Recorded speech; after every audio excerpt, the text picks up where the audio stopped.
Good evening.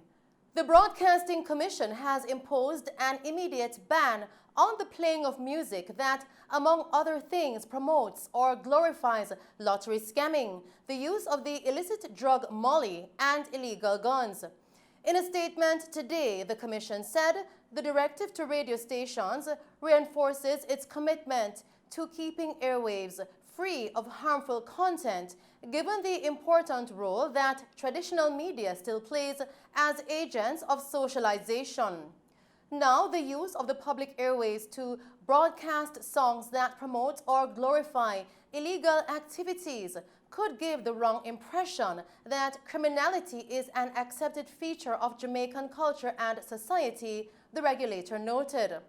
Now the Commission is also asserting that it could unwittingly lend support to moral disengagement and further normalize criminality among vulnerable and impressionable youths and the young adult demographic. Executive Director of the Commission, Cordell Green, said it was the end product of a wide-ranging process that included focused monitoring, decoding of subculture dialect and urban slangs, deliberations on balancing free expression vis-a-vis protection from harm, and consultations with industry. Mr. Green went on to explain that this approach was necessary given the nuances and peculiarities inherent in content regulation.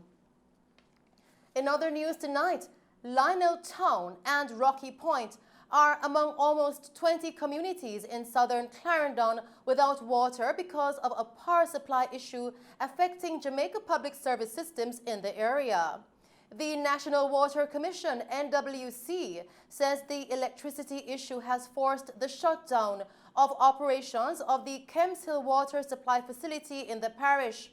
The areas affected include Banks, Sedge Pond, Ashley Hall Housing Scheme, Water Lane, Race Course, Kemps Hill, Longwood, Coffles, Lionel Town, Rocky Settlement, Rocky Point, Portland Cottage, Mitchell Town, Waterwell Housing Scheme, and Hayesfield.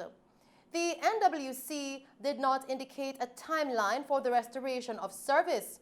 It says regular water supply will be restored as soon as the power supply problem is corrected. Continuing with the news tonight, a man is dead and his girlfriend injured following a chopping incident in Dumbarton, St. Anne this morning. Reports coming into our news center are that sometime after 8:15 a.m., the couple was in bed when they were attacked by a man said to be an ex-boyfriend of the female with a machete. The victims received several chop wounds to the upper body. They were taken to the hospital where the man was pronounced dead and the female admitted. The suspect is now in police custody.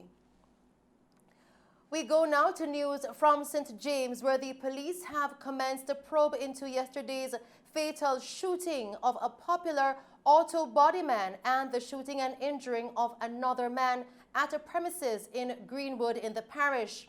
The deceased has been identified as 48-year-old George Robert Gooden, auto bodyman of Paradise, Norwood, who was living at 189 Tortuga Drive in Greenwood up to the time of his death. Police reports coming into our news center are that at about 3:30 p.m., Gooden and another man were standing inside his yard where he was working on a motor vehicle.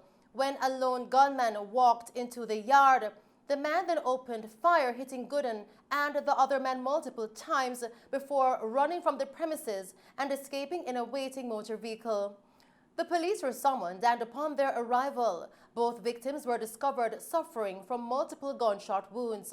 They were rushed to hospital where Gooden was pronounced dead and the other man treated and admitted in critical condition.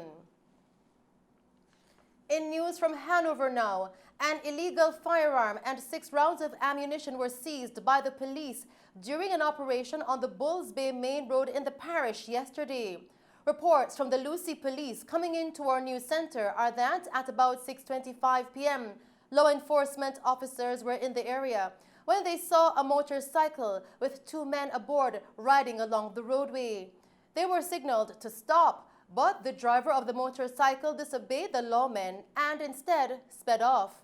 Now, while making their escape, an object reportedly fell from one of the men. The object was retrieved and revealed to be a 9mm canic pistol with a magazine containing 6 rounds of ammunition. Both men escaped. However, investigations are ongoing, and we will bring you more on this story in subsequent newscasts. As we continue with the news tonight, the learning requirements for Jamaican children with special needs are being bolstered through the provision of accessible digital textbooks, ADT. According to the Ministry of Education and Youth, the materials developed in keeping with the Universal Design for Learning principles will be made available to students who are visually or hearing impaired and those with intellectual development or learning disabilities. Writers, teachers, publishers, organizations for persons with disabilities, technologists, and representatives of the Ministry of Education and Youth were brought together to develop the guidelines to produce the textbooks in the accessible digital format. The provision of ADT locally is part of a global initiative by the United Nations Children's Fund, UNICEF, in collaboration with its partners in order to make textbooks available, affordable, and accessible for children with disabilities in all contexts.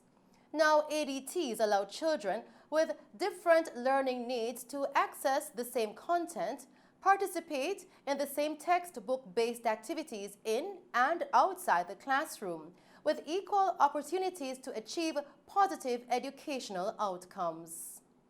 And those are the stories making news. I am Shelley-Ann Hill. Do stay safe, pleasant viewing, and thanks for watching.